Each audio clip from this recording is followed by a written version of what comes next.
Bismillahirrahmanirrahim. Assalamualaikum warahmatullahi wabarakatuh. Baik, di kesempatan pertemuan kali ini saya akan sedikit membahas tentang kemuliaan dan amalan di bulan Ramadan. Baik, kita awali dengan basmalah. Bismillahirrahmanirrahim.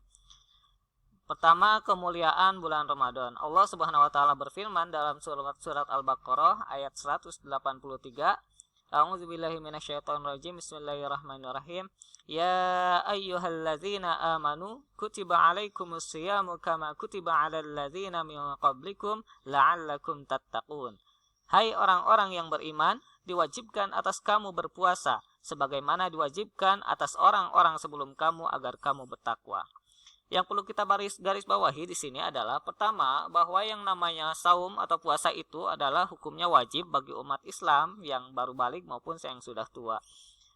Dan ada yang bertanya, Ustadz, bagaimana jika seseorang yang dia saum selama 1 bulan di bulan Ramadan tetapi dia tidak melaksanakan sholat?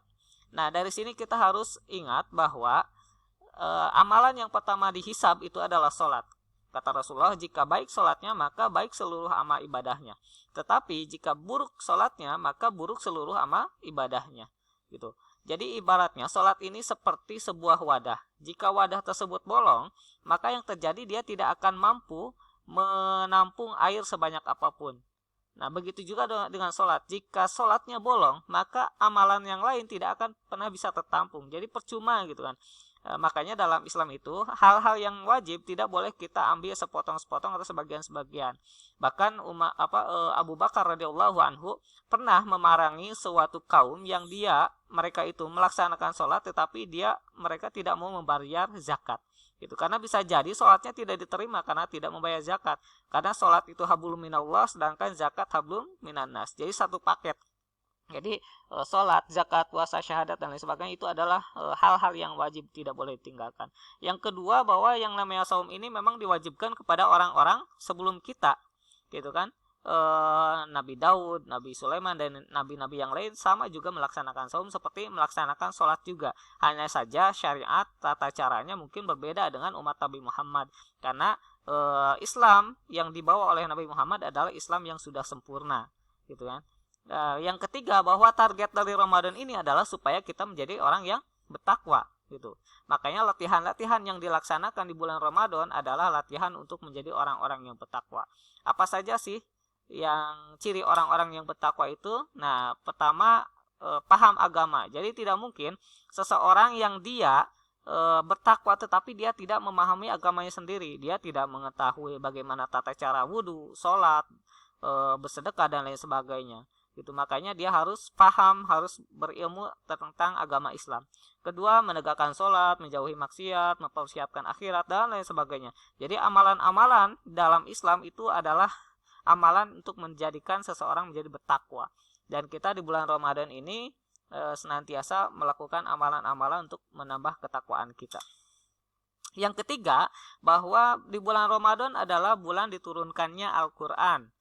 Gitu. Jadi Jibril alaihissalam membawa Al-Quran yang dikirimkan Allah lewat malaikat Jibril kepada Nabi Muhammad di bulan Ramadan. Sehingga pada bulan Ramadan kita harus senantiasa memperbanyak membaca Al-Quran. Bahkan para ulama-ulama itu, misalnya Imam Syafi'i, beliau menghentikan aktivitas-aktivitas yang lainnya dan fokus membaca Al-Quran. Bahkan sampai 1 bulan Ramadan beliau sudah bisa menghatamkan 60 kali hatam Al-Quran. Itu artinya bahwa dalam 1 hari Imam Syafi'i bisa menghatamkan sebanyak 2 kali. Seperti itu. Nah, kenapa harus membaca Al-Quran? Karena memang kemuliaan seseorang itu adalah ketika dia peduli, dia senantiasa berdekat dengan Al-Quran. Oke, kita kasih contoh. Kenapa Mekah dan Madinah menjadi kota yang mulia? Karena disitulah diturunkan Al-Quran. Kenapa Rasulullah menjadi nabi yang paling mulia? Karena kepada beliaulah, kepada Rasulullah SAW lah Al-Quran diturunkan.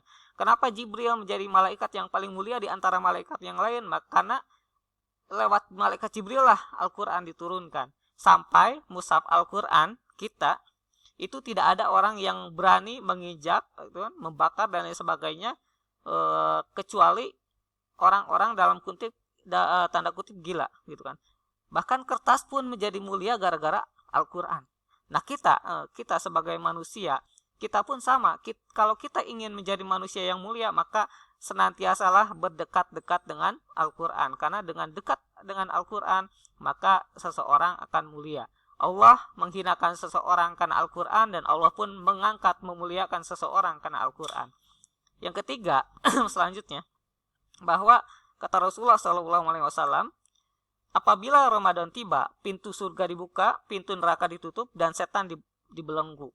Nah, dibelenggu di sini banyak penafsiran. Salah satunya adalah bahwa setan itu, kata Rasulullah, berjalan di aliran darah manusia. Makanya ketika seseorang banyak makan, maka menafsunya besar. Ketika banyak makan, dia jadi pemalas, dan banyak kemaksiatan yang lain akibat banyak makan.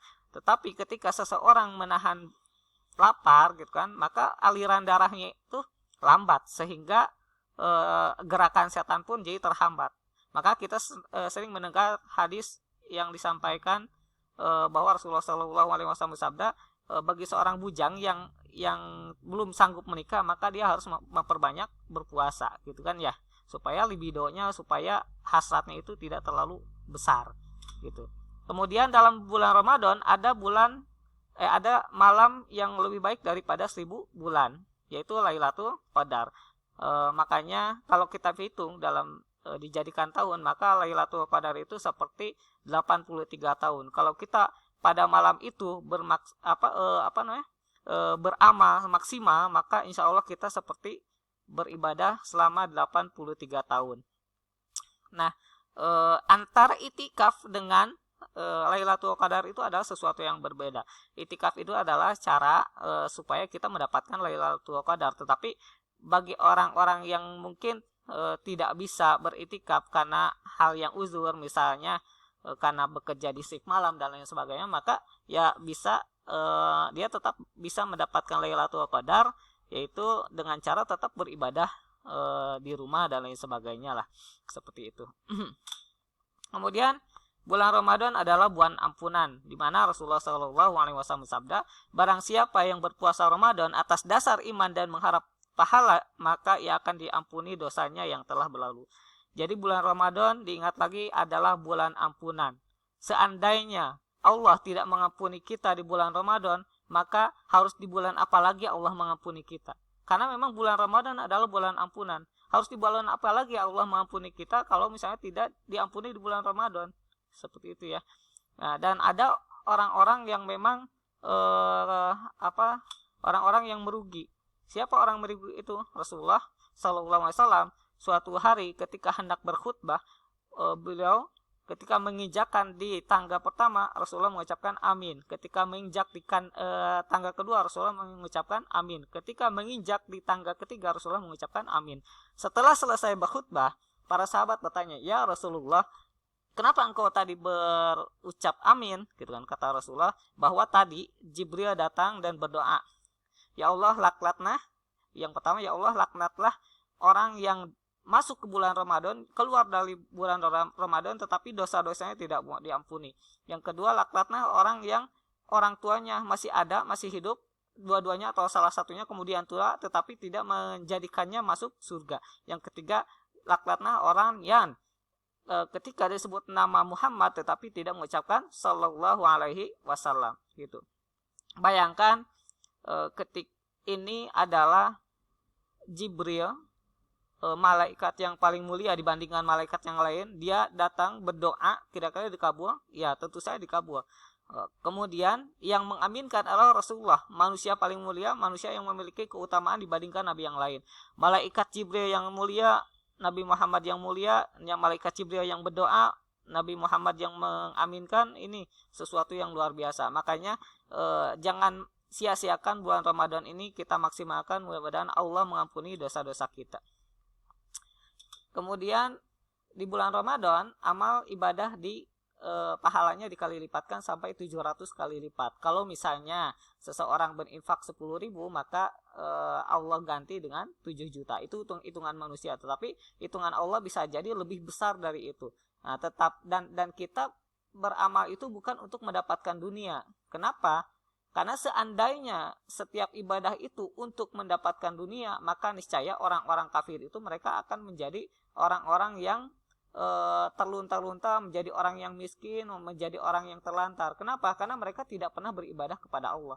Jadi ya, permasalahan rizki itu adalah sudah Allah tetapkan 50.000 tahun sebelum manusia itu diciptakan. Jadi Allah sudah memberikan kadar rizki kepada setiap orang, sudah ditetapkan dari awal. Jadi ibadah-ibadah kita adalah bukan untuk mendapatkan dunia, tetapi untuk mendapatkan surga Allah, mendapatkan ridha Allah Subhanahu wa taala. Nah, semua amalan dikali lipatkan kecuali saum, kecuali puasa. Bahkan ulama berpendapat bahwa untuk saum ini malaikat pun tidak bisa mencatatnya karena Allah langsung yang akan membalasnya nanti, seperti itu ya. Kemudian ada dua kebahagiaan yang akan didapatkan oleh orang yang berpuasa, yaitu orang ketika berbuka dan ketika bertemu dengan Allah. Kita bayangkan ketika kita akan berbuka, begitu bahagianya kita, tetapi ingat jangan menjadi balas dendam gitu ya. Ketika berbuka itu kita cukup minum air putih, kemudian minum kurma, barulah setelah itu sholat, seperti itu ya. Dan perbanyaklah berdoa, karena berdoa ketika hendak berbuka, ketika berbuka maka itu doanya akan dikabul oleh Allah Subhanahu wa taala. Dan bertemu Allah nanti di surga itu adalah suatu kenikmatan yang besar. Bahkan kenikmatan paling besar di surga adalah memandang wajah Allah Subhanahu wa taala. Jadi memandang Allah di surga itu seperti kita memandang rembulan. Kemudian bahwa bau mulut orang yang berpuasa itu lebih baik di sisi Allah seperti baunya minyak kasturi. Tetapi dalam hal ini bukan berarti kita tidak menggosok gigi, karena Rasulullah Shallallahu Alaihi Wasallam bersabda, seandainya tidak memberatkan umatku, maka aku akan menyuruh mereka untuk senantiasa bersiwak atau menggosok gigi ketika hendak sholat, baik ini di bulan Ramadan ataupun bukan. Jadi yang sebenarnya yang menjadi marpuh itu adalah pasta giginya. Jadi senantiasa kita menggosok gigi karena supaya orang lain pun nyaman berdekat-dekat dengan kita. Dan bulan Ramadan adalah bulan dikabulkannya doa, makanya kita senantiasa perbanyak berdoa. Nah, ini amalan-amalan di bulan Ramadan, salah satunya adalah mengakhirkan sahur. Jadi yang namanya imsak yang kita dengar sekarang itu hanyalah sebagai peringatan bahwa sebentar lagi akan subuh gitu ya. Nah, dan sahur ini ada keberkahannya.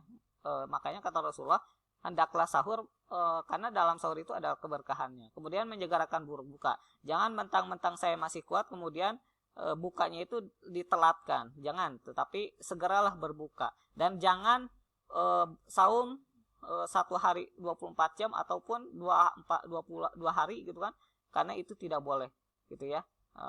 Kalau Rasulullah boleh, ada namanya saum wisal.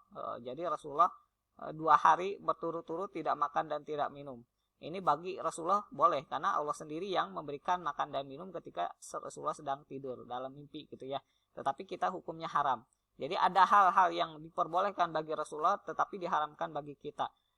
Misalnya sholat tahajud bagi Rasulullah wajib, tetapi bagi kita sunnah. Menikahi lebih dari 4 bagi Rasulullah itu boleh, tetapi bagi kita haram. Gitu. Jadi ada hal-hal yang spesial bagi Rasulullah.